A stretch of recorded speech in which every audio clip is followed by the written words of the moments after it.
తాకట్టులో ఉన్న బంగారాన్ని విడిపించి ఆ రోజున్న మార్కెట్ ధర కట్టి మిగిలిన డబ్బును మీకు అందిస్తుంది కొమ్మూరి గోల్డ్. నమస్తే, నేను ముఖేష్. ఈరోజు మనతో పాటు ఉన్నారు పంచముఖ హనుమత్ ఉపాసకులు శ్రీ మాడుగుల శివప్రసాద్ గురూజీ గారు. ముఖ్యంగా జూలై నెలలో ద్వాదశ రాశుల వారికి ఎలా ఉండబోతున్నాయి, మేష నుంచి మీనం వరకు ఎలాంటి ఫలితాలు ఉండబోతున్నాయి అనే విషయాన్ని అడిగి తెలుసుకుందాం. గురువు గారు నమస్కారం. ఆశీర్వచనం. జూలై నెలలో మిథున రాశి వారికి ఎలా ఉండబోతుంది అంటారు? ముఖ్యంగా ఎలాంటి ఫలితాలు చూస్తారు వీళ్ళు ఈ నెలలో? మిథున రాశి వాళ్లకు ద్వితీయంలో గురువు ఉండేటువంటి దాని వలన అన్ని సత్ఫలితాలు గోచరిస్తూ ఉన్నాయి. ఈ మాసం అంతా కూడా అనుకోని విధముగా కలిసి రావటము, ఇంట్లో చిన్న చిన్న ఇబ్బందులు మానసికమైనటువంటి ఇది ఉండినా కూడా ముందడుగు వేసి దాన్ని అధిగమించి అనుకూలవంతమైనటువంటి వాతావరణానికి తీసుకువెళ్ళటము, అలాగే కుటుంబంలో కావాల్సినటువంటి తమ పిల్లలకు కానీ వాళ్ళకు కానీ శుభకార్యాలు చేసేటువంటి విధముగా ఒక అనుకూలం ఏర్పడటము, ఉన్నతమైనటువంటి ఉద్యోగంలో ఉన్నతమైనటువంటి దశకు రావటానికి కావాల్సిన నిర్ణయాలు తీసుకుంటారు.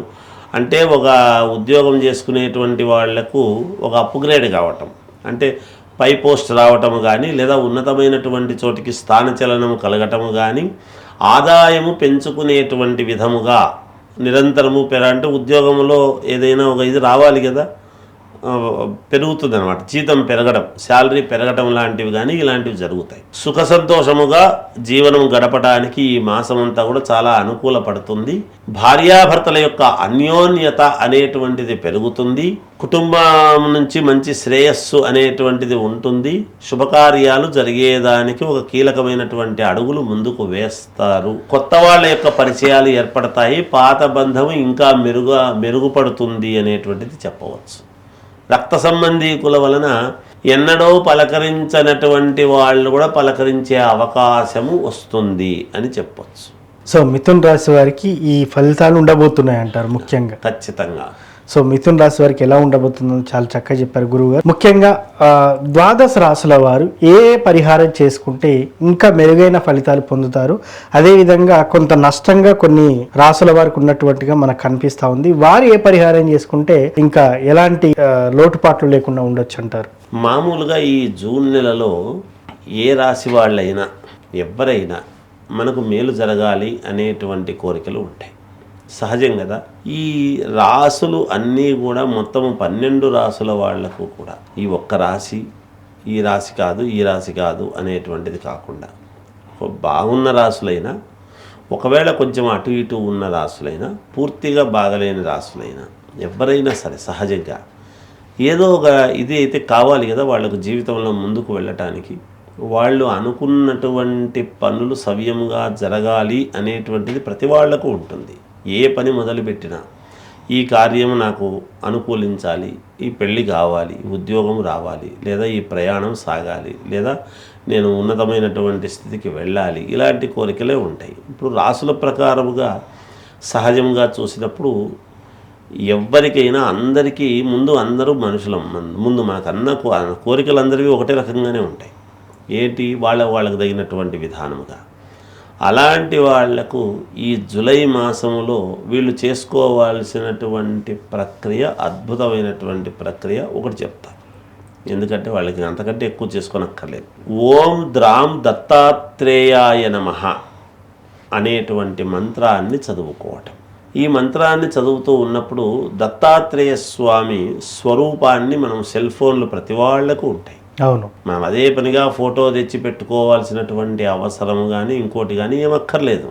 ఒక్కసారి ఈ సెల్ ఫోన్లో దత్తాత్రేయ స్వామి ఫోటో చూసి ఓం ద్రాం దత్తాత్రేయాయ నమః అనేటువంటి దీన్ని 11 సార్లు ఉచ్చరించుకోవటం.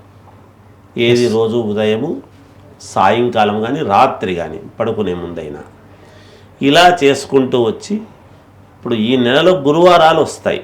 అవును, మొదటి గురువారము నాడు మాత్రం చేయవలసినటువంటిది ఏమిటంటే ఆకుపచ్చని ఒక రవిక గుడ్డ కానీ ఏదో ఒక క్లాత్, ఆకుపచ్చది. మనం ఆకులు ఎట్లా ఉంటాయి, పచ్చదనంగా ఉంటాయి కదా, చెట్టుకున్న ఆకులు, ఆ కలర్లో ఉండేటువంటి గుడ్డ ఆకుపచ్చది.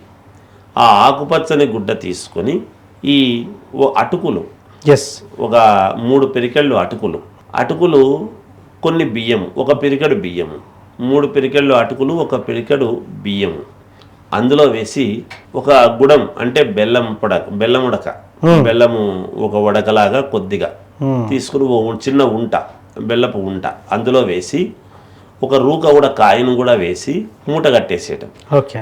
ఆ మూట కట్టేసి ఈ 4 గురువారాలు దానికి పసుపు కుంకుమ వేసి పూజ చేసి లాస్ట్ గురువారం ఉంటుంది కదా, నెలాఖరులో ఉండేటువంటి గురువారము ఏదైనా ఒక ఎవరికో ఒకరికి గురువులాగానో లేకపోతే ఎవరికైనా ఒకరికి ఇచ్చేయటం అనేటువంటిది మంచిది.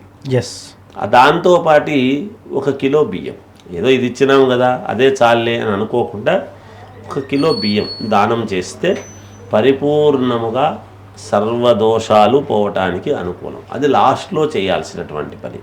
లేదు మొదటి వారమే చేస్తాము అని అనుకుంటే ఈ 3-4 వారాలు ఇది చెయ్యాలి కదా, ఆ మూటకు ఒక పసుపు కుంకుమ అనేది వేయాలి. వేసి అప్పుడు చేస్తే దాని యొక్క మేలు సంపూర్ణం జరుగుతుంది. ఆ మూటకు వేస్తూ ఉండేటువంటి దాని వలన పరిహారం కొంత కొంత కొంత కొంత పోతూ వస్తుంది.